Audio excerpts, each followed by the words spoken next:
전국 수련병원의 하반기 전공의 모집이 오늘부터 시작됐습니다. 1년 6개월 만에 전공의 복귀를 앞두고 교수와 간호사들의 속내는 복잡합니다. 깊어진 갈등의 골을 어떻게 봉합하느냐가 과제로 떠올랐는데요. 진선민 기자가 보도합니다. 정부와 의료계의 합의에 따라 전국 수련병원들이 하반기 전공의 모집에 들어갔습니다. 오는 29일까지 13,000여 명을 뽑아 다음 달 1일 수련을 재개합니다. 정부가 입영특례 등으로 전공의 복귀의 길을 터주면서 상당수 전공의들이 지원할 것으로 예상됩니다.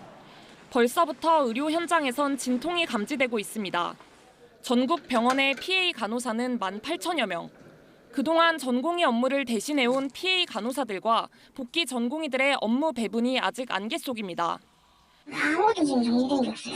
업무 정리를 어떻게 할지는 아직 모르겠다고 하시니까.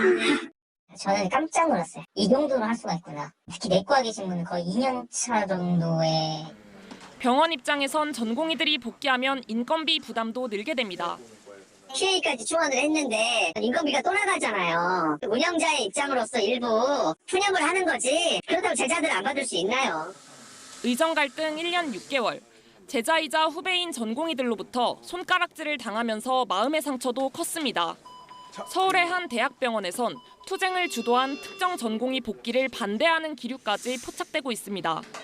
앙금이 서로 남아있는 부분은 어쩔 수가 없죠. 분위기 자체가 대학병원에 남는 사람들을 제대로 교육하지 어차피 떠날 전공의를 교육할 의사는 별로 없다. 이번에도 지역이나 필수 의료 분야에선 전공의 지원율이 저조할 거란 우려도 나옵니다. 환자단체는 전공의들이 다시 집단행동에 나설 수 있다며 환자 권리 보장을 위한 제도적 장치 마련을 촉구했습니다. KBS 뉴스 진선민입니다.